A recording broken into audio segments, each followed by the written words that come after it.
Halo semuanya, kembali lagi di channel Naik Level ya. Pada video kali ini, saya akan membahas saham Bank Tabungan Negara atau Bank BTN ya. Ini sesuai dengan request dari dua penonton di video kami yang sebelumnya. Oke, seperti biasa isi dari video ini nanti akan membahas 5 hal teman-teman ya. Yang pertama, company profile dan struktur sahamnya seperti apa. Kemudian fundamental analysis, kemudian dari sisi seasonality, kemudian dari sisi bandarmologi, dan terakhir dari sisi teknikal ya. Oke, kita mulai langsung aja. Yang pertama kita akan bahas company profile dan struktur sahamnya dulu ya. Jadi Bank Tabungan Negara ini merupakan BUMN ya. Persero ini juga sudah kami bahas di video kami sebelumnya ya. BUMN yang masih bagus dan murah. Pada waktu itu laporan kuartal 2 belum keluar, dan pada saat video ini dibahas ini sudah keluar teman-teman. Jadi ini merupakan sambungan. Oke, ini BUMN bergerak sebagai bank umum ya. Bank umum itu ya tugasnya mengumpulkan dana dari masyarakat, kemudian menyalurkannya lagi ke kredit teman-teman ya. Sudah berdiri sejak 9 Februari 1950 atau sudah 72 tahun. Salah satu fokus dari Bank Tabungan Negara ini adalah mendukung pemerintah dalam memajukan kesejahteraan masyarakat melalui kepemilikan rumah. Jadi ini fokusnya lebih ke KPR teman-teman ya. Ini salah satu misinya yang ada di laporan tahunannya. Oke, ini adalah komposisi pemegang sahamnya atau strukturnya. Ini dipegang oleh negara Republik Indonesia itu 60%, sisanya itu floating di masyarakat 40%. Ya, kemudian persentase kepemilikannya atau strukturnya seperti ini teman-teman ya. Untuk yang pemerintah ini tidak scriptless ya, jadi tidak ada di KSE. Yang ada di KSE adalah yang masyarakat. Jadi ini 40% ini adalah yang menggerakkan harga sahamnya teman-teman ya, 40% ini. Nah, yang menggerakkan harga sahamnya itu dipegang atau dikuasai oleh institusi asing itu sebesar 30,5%. Kemudian institusi lokalnya 44,4%, individu asingnya 0,1%, dan individu lokalnya 25%. Nah, kepemilikan retail atau individu lokal ini 25% ini termasuk saham yang kering teman-teman ya. Artinya kepemilikan retailnya itu di bawah 30%. Artinya nih sebagian besar barangnya memang dikuasai oleh market maker. Oke. Dan di sini ada, kalau kita lihat dari datanya ada dua market maker teman-teman ya. Di sini ada institusi asing 30%, dan ini lebih dikuasai oleh institusi lokal ya 44,4%. Jadi di sini ada dua market maker. Oke, kemudian secara histori ini listing di bursa 2009 dengan IPO price-nya 800 ya. Kemudian saldo laba di kuartal 2 2022 ada 12,3 triliun. Jadi ini perusahaan yang profitable. Kemudian itu jumlah pemegang sahamnya teman-teman ya. Jadi dari 25% ini itu ternyata per Agustus juga sama ya, ini per Agustus ada 43.879 investor ya. Oke, jadi inilah company profile dan struktur pemegang sahamnya. Kemudian kita akan masuk ke fundamental analysis ya. Seperti biasa kita cek performance perusahaan selama ini. Kalau kita lihat dari total pendapatannya dari tahun 2009 sampai 2021 ini stabil naik teman-teman ya, stabil naik. 2019 mulai stagnan, tapi di 2021 naik lagi walaupun kecil. Terakhir 25,8 triliun ya 2021, dengan laba bersihnya itu 2,3 triliun atau 9,18% dari total pendapatan. Kalau kita lihat dari 2009 ini sempat turun di 2014, dan ini paling dalam teman-teman ya, turun di 2019. Ini ada anomali data. Setelah saya cek itu kerugian ini karena adanya CKPN teman-teman. Jadi pencadangannya itu naik 103%, naik 2 kali lipat dari sebelumnya, sehingga menurunkan laba bersih teman-teman ya. Jadi penurunan ini hanya sifatnya pembukuan ya, jadi bukan real, belum real ya, karena cadangan itu kan baru dicadangkan. Kalau misalnya terjadi beneran kerugiannya sudah ada cadangannya teman-teman ya, sehingga tidak mengurangi aset ya. Namun pada waktu itu belum menjadi kerugian yang nyata teman-teman ya. Dan kalau misalnya kerugian itu tidak terjadi, maka dia akan dibalikan lagi akunya menjadi profit di tahun tersebut ya. Oke, jadi itu hanya kerugian yang bersifat pembukuan saja. Oke, bagaimana di semester 1 2022 ini teman-teman ya. Kalau kita cek di kuartal 2 itu sudah mengumpulkan pendapatan 6,6 triliun dengan profitnya 697 miliar atau 10,5%. Jadi ini meningkat secara persentase di kuartal 2 2022.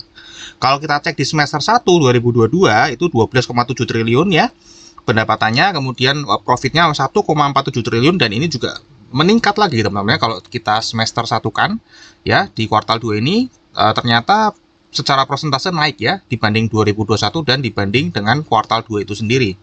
Kalau kita bandingkan dengan semester 1 di tahun 2021, tahun sebelumnya, ini secara pendapatan naik 1,6% ya, dan secara labanya nih naiknya cukup banyak teman-teman ya, naiknya sekitar 59,8% ya, dan ini kita lihat peningkatan persentasenya cukup bagus teman-teman ya. Oke, ini dari sisi kinerja teman-teman ya, dari sisi kinerja secara tahunan dan kemudian di semester 1 2022 ini. Ya, jadi cukup bagus. Kemudian kita cek dari sisi balance sheet-nya. Nah, kalau kita cek dari sisi aset ini juga sama bagus teman-teman ya, selalu naik ya, stabil naik. Kemudian dari 381,7 triliun ini ternyata terdiri dari liabilitasnya adalah 360,7 triliun. Ya, sisanya ekuitasnya 5,1 triliun, 5,51 triliun teman-teman. Jadi ini lebih banyak karena ini bank teman-teman. Bank kan tadi bisnisnya adalah berhutang untuk menghutangkan ya. Jadi kita cek dulu simpanan nasabah ini termasuk dalam liabilitas, kita kurangkan ya teman-teman ya. Dari total liabilitas ini kita kurangkan total simpanan nasabahnya, itu ternyata kalau dibagi dengan ekuitas masih jauh lebih tinggi liabilitasnya.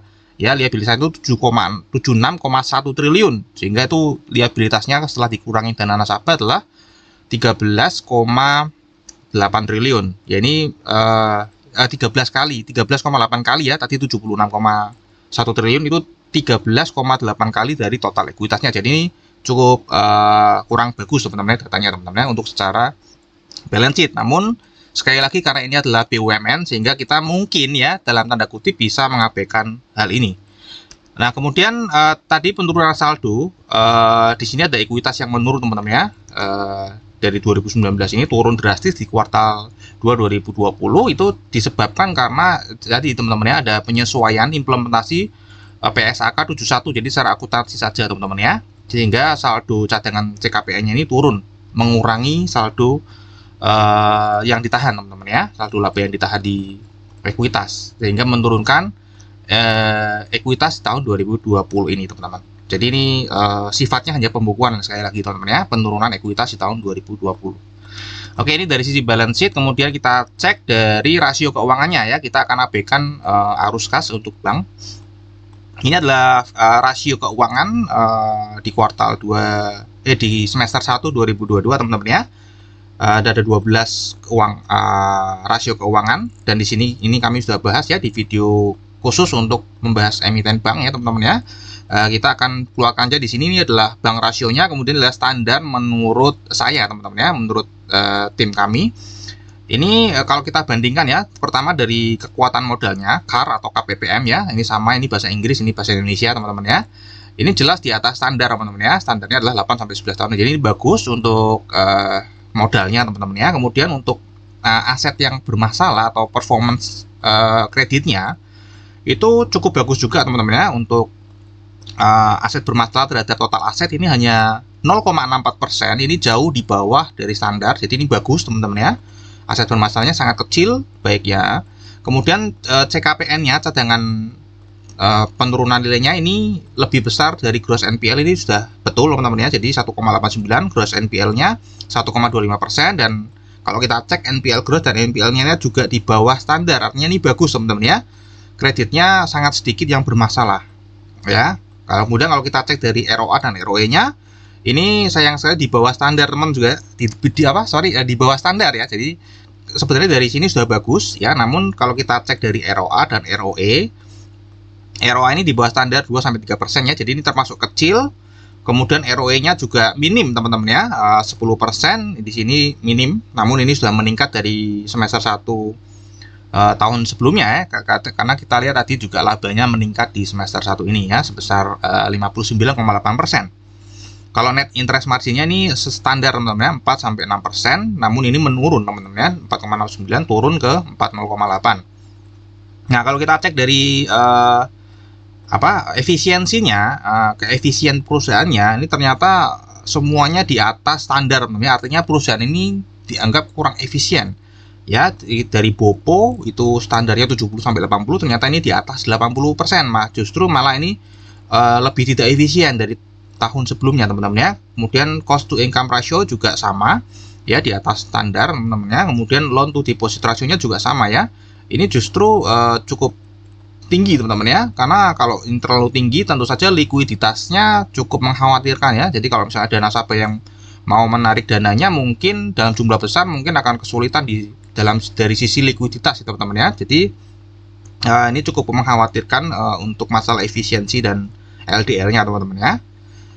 Oke, ini dari rasio keuangan teman-teman. Secara overall sih kalau dari modal bagus, dari performance kreditnya bagus, ROA, ROE-nya ya kurang bagus ya, tapi nggak jelek-jelek amat. Kemudian dari efisiensi ini yang kurang dari emiten ini teman-teman ya. Oke, kita akan lanjut ke dividen teman-teman ya. Kalau kita cek dari 2010 sampai sekarang ini rajin atau rutin membagi dividen hanya bolong di tahun 2021 ya. 2021 itu artinya profit dari tahun 2020 yang tidak dibagikan teman-teman ya. Dan kalau kita rata-ratakan dari 2010 sampai 2022 ini itu paling kecil pernah membagi dividen 1,97 dan paling besar 57,1. Kalau dibandingkan dengan harga saat video ini dibuat, berarti yieldnya itu 0,12 sampai 3,6%. Jadi termasuk kecil teman-teman ya. Termasuk kecil ya dibandingkan dividen-dividen yang lainnya yieldnya. Kemudian kalau kita cek dari berikutnya yaitu pertanyaan fundamental ya, seperti biasa nanti saya akan bantu jawab menurut pengalaman saya di dunia saham teman-teman ya. Yang pertama, apakah fundamental perusahaan ini baik teman-teman ya. Nanti kita cek dari sisi kinerja itu selalu membukukan profit ya dan cenderung bertumbuh. Dari sisi pendapatan setiap tahunnya. Penurunan laba bersih itu lebih karena kenaikan CKPN ya, jadi hanya dari sisi akuntansi saja. Kemudian kalau kita cek dari sisi balance sheet, di mana posisi liabilitas itu tadi 13,8 kali dari total ekuitas setelah dikurangi simpanan nasabah tentunya, menunjukkan bahwa perusahaan ini sebenarnya cenderung beresiko teman-teman ya. Ditambah tadi rasio LDR-nya sangat tinggi ya, jadi rentan dengan likuiditas teman-teman ya. Kemudian kalau kita cek dari secara rasio permodalan, aset bermasalah dan NPL ini cukup bagus tadi sebenarnya, namun perusahaan ini hanya kurang efisien saja ya. Nah, sekarang dari data-data ini menurut saya ya, apakah fundamental perusahaan ini baik? Sebenarnya kalau 2 dan 3 ini memang ini istimewa ya karena BUMN, jadi saya menganggap bahwa Bank BTN ini tetap perusahaan yang baik ya, karena ada backup dari pemerintah. Namun kalau ini bank swasta mungkin patut dipertanyakan teman-teman ya. Namun karena ini ada keistimewaan sebagai BUMN ya, saya tentu saja ini bilang perusahaan yang baik. Oke, kemudian kita akan lanjut yang berikutnya ya teman-teman ya. Kalau kita sudah tahu ini perusahaan yang baik, bagaimana dengan harganya teman-teman ya? Apakah harga yang ditawarkan market saat ini sebenarnya layak untuk dibayar? Maksudnya layak untuk dibayarnya, apakah harganya lebih banyak potensi naiknya atau lebih banyak potensi turunnya gitu secara fundamental teman-teman ya. Kalau kita cek ya dari price to book value annual ya Bank BTN ini dari 2009 sampai 2021 itu paling rendah sempat di 0,8 teman-teman di tahun 2013 ya, dan saat ini harganya itu kalau kita bandingkan dengan price to book value tahun-tahun sebelumnya, jelas ini price to book value-nya murah teman-teman dibanding tahun-tahun sebelumnya. Tadi kalau kita cek dari sisi performance itu juga naik terus teman-teman ya, pendapatan naik, laba bersih juga secara rata-rata naik teman-teman ya. Namun dinilai oleh market itu malah justru turun, artinya ini sedang dalam posisi yang murah ya, karena kinerja atau performance-nya tidak turun, namun harganya turun gitu ya teman-teman ya. Nah kalau kita cek di kuartal 2 2022 ya, book value-nya sekarang ada 20,98 triliun atau 1981, sedangkan market menghargai Setia saat ini itu adalah 16,6 triliun. Jadi lebih murah dari book value-nya atau harganya 15,75. Dengan kata lain, kita hanya membayar 79% dari book value-nya. Ya, jadi perusahaan yang Persero ini ya, badan usaha milik negara yang jelas-jelas resikonya sangat kecil ya menurut saya. Karena di backup oleh pemerintah, kemudian performance-nya juga bagus ya, pendapatan naik terus. Memang ada kekurangan dari efisiensi ya teman-teman ya, namun sekali lagi karena ini BUMN, jadi kesalahan-kesalahan atau resiko-resiko itu saya rasa sih bisa diabaikan. Kita mendapatkan diskon hanya membayar 79% dari nilai bukunya, jadi ini menurut saya masih termasuk murah. Dan kalau kita lihat ya, pendapatan 12 bulan terakhir itu adalah 2,9 triliun, atau kalau bagi per lembar sahamnya adalah 276. Sehingga kalau kita beli di harga 1575 ini, secara perusahaan ya dari kita membeli itu balik modalnya 5,7 tahun. Jelas ini murah ya teman-teman ya, murah untuk price to book value di bawah 1, pernya juga 5 ya, 5,7 tahun ini sangat murah. Namun kalau secara dividend yield ini terbilang mahal. Namun kalau misalnya teman-teman membeli saham ini, tentu saja ngincernya adalah capital gain teman-teman ya. Namun di samping menunggu capital gain, kita mendapatkan uang tunggu sekian, ya lumayan ya, daripada uangnya berhenti di tabungan teman-teman ya. Jadi ini termasuk murah dari tiga hal ini teman-teman ya. Dan kalau kita cek dari price to book value standard deviation-nya atau penyimpangannya, saat ini 10 tahun ya, grafik 10 tahun teman-teman ya. Saat ini memang lagi di bawah rata-rata price to book value 1 tahun teman-teman ya. Jadi kalau targetnya 1 aja lumayan teman-teman ya. Tadi sudah bisa profit sekitar 20%-an. Ya, apalagi ini standarnya atau rata-ratanya adalah 1,1 dan dimana performance dari perusahaan saat ini sedang naik, labanya sedang naik. Tentu saja dalam jangka panjang ini harga saham tentunya akan mengikuti performance tersebut teman-teman ya. Oke, jadi dari penjelasan tadi menjawab pertanyaan nomor 2, apakah harga yang ditawarkan market saat ini layak dibayar? Menurut saya sih layak untuk dibayar teman-teman ya. Oke, ini dari sisi pertanyaan fundamentalnya. Kemudian kita akan masuk ke analisa seasonality analysis ya, kapan waktu yang tepat nih untuk masuk gitu teman-teman ya. Nah, ini adalah performance harga 10 tahun ya Bank BTN. Kalau kita cek teman-teman ya, ini bulan September sampai hari ini video ini dibuat itu naik 4,65%. Jadi sudah naik nih. Dari bulan Juli ini sudah naik ya, berturut-turut Juli naik 1, 2 dan ini kenaikannya semakin tinggi teman-teman ya. Dan kalau kita cek dari historical ya, akhir tahun Oktober, November, Desember ini potensi untuk naiknya juga lebih tinggi daripada untuk turunnya. Ya. Sehingga bisa dibilang ya September atau akhir tahun ini adalah waktu yang tepat untuk mengambil. Kemudian kalau kita cek di lanjutan ini teman-teman ya, Januari, Februari, di awal tahun depan ini juga potensi untuk naiknya sangat tinggi ya. Ini bulan terbaiknya di bulan Februari peaknya teman-teman. Jadi saat tinggi-tingginya ini justru saat yang terbaik untuk jual gitu ya. Ini dari sisi analisis seasonality teman-teman ya. Jadi kita bisa tahu nih, oh kira-kira akhir tahun ini naik apa enggak, potensinya lebih banyak naik atau enggak. Terus awal tahun depan kira-kira juga ini juga lebih tinggi naiknya teman-teman. Jadi ini momen yang tepat ya, dari Oktober sampai nanti kita jualnya mungkin di Februari atau Maret gitu teman-teman ya. Oke, ini dari sisi seasonality analysis teman-teman. Kemudian kita akan masuk ke yang berikutnya, yaitu bandarmologi analysis. Seperti yang tadi sudah dibahas di awal ya, struktur saham ini dikuasai oleh dua market maker ya, yang pertama dari lokal, yang kedua dari asing. Jadi kita akan bahas sedikit tentang keduanya. Kalau kita cek di overlay-nya teman-teman ya, ini terlihat sedang terjadi distribusi teman-teman ya. Kalau kita lihat harganya naik, namun ini ada yang buang barang teman-teman ya. Kalau kita cek dari broker summary dari 1 Januari atau tahun ini 2022, itu ternyata ada broker BB, CC ini yang buang barang, dan ini yang membeli adalah broker YP teman-teman dengan average-nya 1651. Artinya ini broker YP rata-rata sedang floating minus karena ini sekarang harganya di 1575. Ya, kalau kita cek kemudian kita cek dari sisi asingnya teman-teman ya. Bulan ini dulu ya, bulan ini bulan September nih ya, dari sini teman-teman ya, dimana harga mulai naik. Ternyata justru ini ada yang buang barang, ternyata yang buang barang adalah CC. Kalau kita cek di setahun, dalam waktu setahun, CC ini juga melayani pembelian terus teman-teman ya. Jadi CC ini buang barang dalam waktu dari Januari sampai 20 September, kemudian di bulan September ini juga dia top sellernya teman-teman ya. Jadi kemungkinan besar pemegang barangnya ini adalah CC teman-teman ya, karena dia melayani pembelian terus ya. Jadi ini beli yang melayani CC lagi ya, atau broker CC ini yang mungkin pegang banyak barang teman-teman ya. Nah, kalau kita cek dari sisi asingnya teman-teman ya, kalau kita cek dari foreign flow underlay-nya ya, ini sempat terjadi ada pembelian besar di ini teman-teman di bulan September barusan yang menyebabkan harga naik cukup tinggi, namun habis itu turun lagi ya.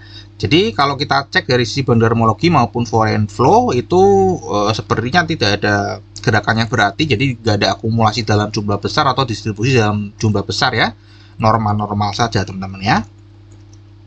Oke, kita cek juga dari 2022 ini adalah komposisi atau jumlah lembar saham yang dipegang oleh retail ya. Ini memang bertambah teman-teman ya, karena tadi dari sisi bandarmologi kita lihat memang garisnya sedang terjadi distribusi, dan ini juga diwakili oleh terlihat dari jumlah saham yang kepemilikan retail ya. Ini bertambah dari 965 juta terakhir di bulan Agustus itu 1 miliar ya, naik tapi tidak terlalu signifikan. Jadi ini memang mungkin retail pada belanja. Kalau retail pada belanja kan mau nggak mau yang punya barang atau market makernya harus memberikan barangnya teman-teman ya. Namun tidak terlalu signifikan ya, jadi tidak dalam jumlah yang besar. Oke, ini dari sisi bandarmologi kesimpulannya ya memang sedang terjadi distribusi namun kecil sifatnya ya, bukan distribusi yang besar-besaran atau akumulasi yang besar-besaran. Oke, kemudian kita cek terakhir dari sisi technical analysis ya.